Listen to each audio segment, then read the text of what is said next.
What is going on, everybody? It is your main man, Kel Miper, your PML draft expert, boys. And today we will be going over the top prospects on the offensive side of the ball. We will not be going over any linemen. We will only be going over the skill guys. But boy, oh boy, do we have a nice little treat in for you guys here today.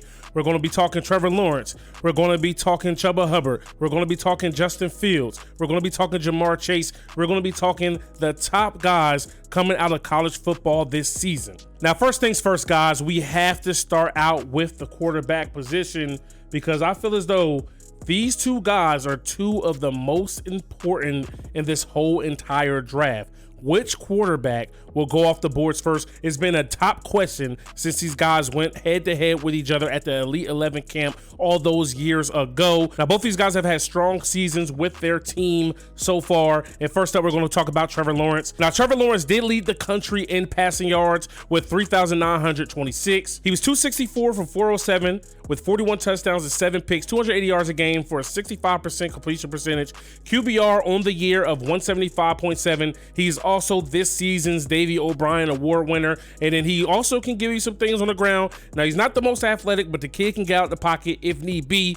254 yards rushing, 4 touchdowns on the ground, and he could, you're not going to look for him to pull it down and run it as often as Vic, but when necessary, when things break down, he can get out of the pocket, extend plays, and make some plays with his legs. Now, after Trevor Lawrence, of course, we have to talk Ohio State's Justin Fields. Now, he did not have as great of a year as predicted, but he is projected to be a lot better pro quarterback than he was in college. More of a system guy in college, kind of did it all, did it with his legs, did it with his feet. But one thing he did do well, he did not turn the ball over. 136.4 QBR, 185 for 365, which was only a 50% completion percentage, only 191 yards a game, but 31 touchdowns and just 7 picks for nearly 2,700 yards. And on the ground, though, this is where the kid could really get scary.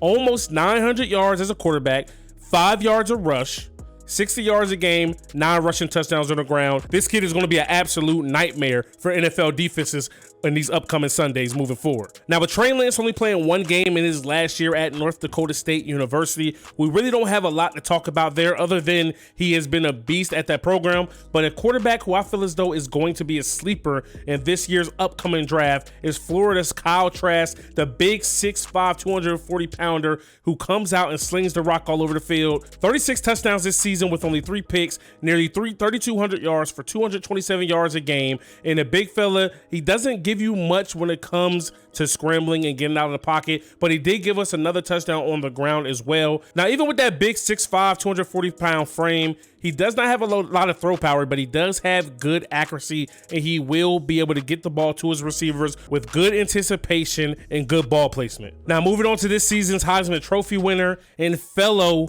national champion, teammate of Trevor Lawrence, Travis Etienne, 268 carries this season, nearly 1,700 yards, 6.2 yards a rush, 119 yards a game, 19 touchdowns on the ground, and in the receiving game, he gave you nearly 500 yards with 4 receiving touchdowns with 16 yards per catch. This kid is going to be an absolute stud. I predict that he's going to be the first back off of the board. If anybody else is taking in front of him, I guarantee you it will be an absolute mistake. At 5'10", 205, Etienne is going to be one of the most NFL-ready guys in this draft. He has good speed, good awareness, good carrying. He's not going to put the ball on the ground a lot, and he has excellent vision on the field when running the ball. Next, we have Oklahoma State's Chuba Hubbard. It's the 6', 208-pound redshirt junior, 242 carries, nearly 1,400 yards, 6 yards a clip, 104 yards a game, 12 rushing touchdowns, and then in the passing game, 27 receptions, nearly 400 yards, 14 yards a catch with another 3 touchdowns.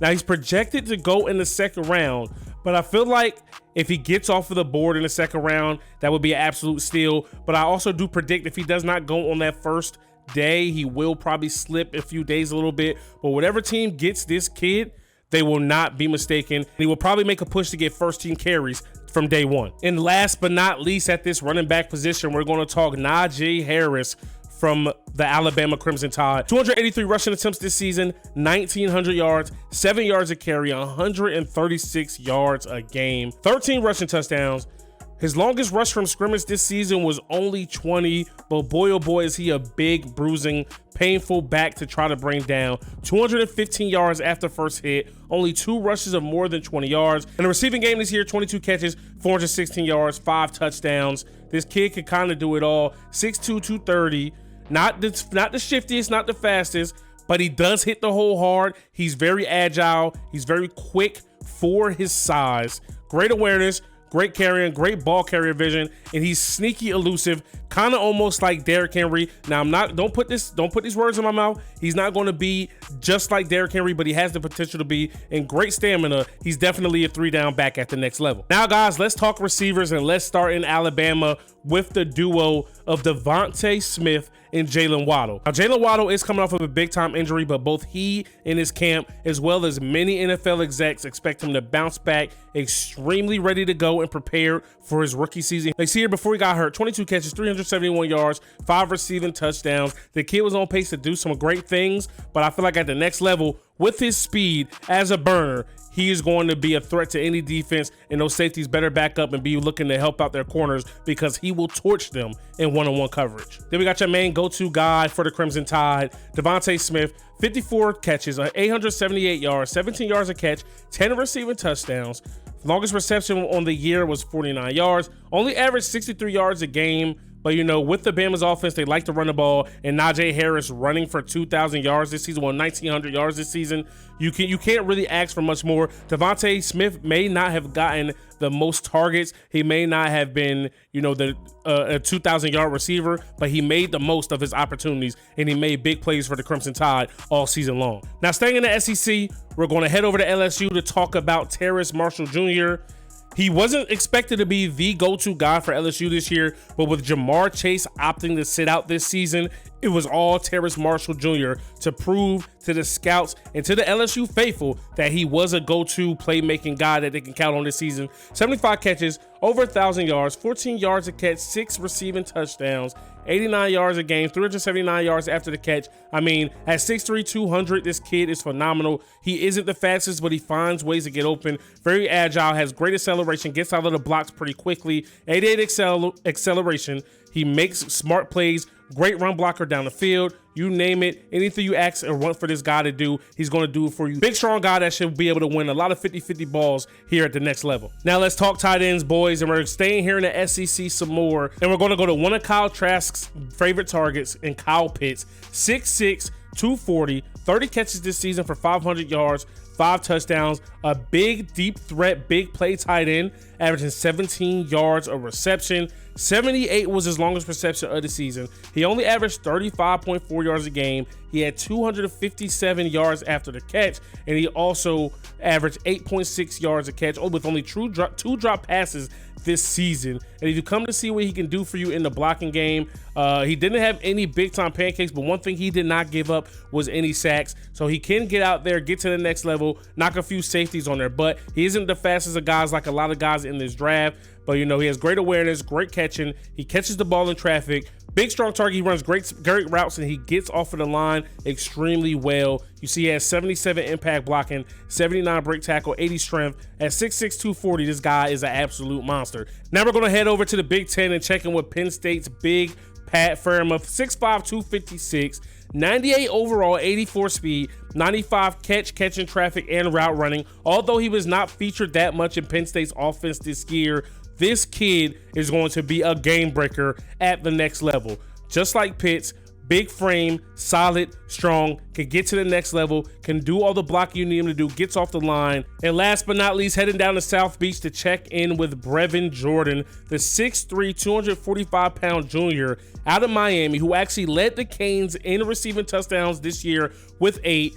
Once again, just like most of the tight ends here in this draft class, none of these guys are extremely fast, but what they are is agile, they're quick, they get off the line. All 3 of the top tight ends can block, they can all catch, they all get to the next level, and they do the little things that you need them to do to be successful out there on the field. Now, Brevin Jordan did deal with a brand new quarterback change this season, but I feel like he benefited the most with 35 catches, 541 yards, 8 receiving touchdowns, 10 yards a catch, 368 yards after the catch. I mean, if we know anything about Miami, they always produce great tight ends. You got David Njoku, you got Jeremy Shockey, you got Kellen Winslow, you name them. The U knows how to recruit tight ends, and Brevin Jordan is just going to be another guy, another notch on that belt on that long list of great tight ends out of Miami. Now, Brevin Jordan is projected to be a second-round pick, but I feel like it would not be that much of a reach if he was taken late in the first round. Absolute game-breaker, vertical threat. He probably is the sleeper to be the best tight end in all of the draft. Now, he's built more of a receiver compared to his counterparts in Fairmouth and Pitts, but don't get it twisted. Brevin Jordan will box you out, go up and win one-on-one balls. Now, quickly before we get out of here, guys, I will give you one sleeper at each position. And my sleeper at quarterback is going to be Minnesota's Tanner Morgan. He was second in the nation in passing touchdowns with 40, right behind Trevor Lawrence. He only had 4 interceptions and he threw for nearly 3,400 yards, 258 yards a game with a 66.3 completion percentage, 179.2 QBR. Then on the ground, he could also give you a little bit of durability with 2 rushing touchdowns. And I feel like this kid, although he's not really mentioned with the top echelon of quarterbacks, he could be the potential sleeper in this draft when you look down the road and you can say, hey, I remember that dude. I didn't really expect that from him. At running back, we got Oregon's CJ Verdell. 1,500 yards on the ground, nearly 7 yards a carry, over 100 yards a game with 10 rushing touchdowns, 199 yards after the first hit. Then he also helps you out in the receiving game, 34 catches, 500 yards, another 6 touchdowns, 15 yards a catch. At 5'9", 205, even with that short stature, he is a lot stronger than most people think, and he does have a knack for the end zone. Now, receiver, we have Tanner Morgan's #1 target, this season's Biletnikoff winner, nearly 100 catches, 1,500 yards on the season, 15 yards per catch, 17 receiving touchdowns, 8.5 yards a catch, 822 yards after the catch with 112 a game. This kid, Rashad Bateman, 6'2", 210, very athletic, can go up and get it, can gas you down the field, runs great routes, makes great spectacular catches, can really go up and win those 50-50 balls in traffic. Definitely is going to help some team who was able to pick him on day 2 or 3. And then last but not least, at the tight end position, we got big 6'4", 240-pounder Noah Gray out of Duke. Pretty solid receiver, one of the faster ones here in this draft. Great awareness, catches the ball well, runs great routes, can also get to the second level and make some blocks. Gray is projected to be a 5th rounder, but whoever gets this kid, I do expect him to make an immediate impact in that passing game, in that rushing game. Great possession tight end, going to get out there and do all of the dirty work for you. You can't ask for anything better than that. So if you guys were to ask me right now today who was the #1 player off of the board on the offensive side of the ball, if I had to guess, my money would be on the national championship winning quarterback Trevor Lawrence. The kid has 2 national championships in 3 years with 3 appearances in those same 3 years. He doesn't turn the ball over. He slings the ball all over the field. There's not a throw he can't make. The kid has been able to make big-time, big-boy NFL throws since his freshman year when he first walked on the Clemson's campus, and he's able to get the job done from there. I also think that Justin Fields is going to be a great look. Then we got Trevor Lawrence's teammate, Travis Etienne. I know it is a little bit taboo to take a running back on the first day, but this kid is a can't-miss prospect. If you want to enhance your running game immediately, Travis Etienne is your guy. But that's going to do it for us here on the PML Draft Show. Hopefully, I was able to give you guys some great insight for the offensive players coming into the draft this season. I feel like there's a lot of players who can make immediate impacts on these teams here in the PML. And there's also a lot of sleepers that can get the job done as well. I'm your man, Kel Miper. Hopefully, you guys enjoyed. I'm out of here. Peace.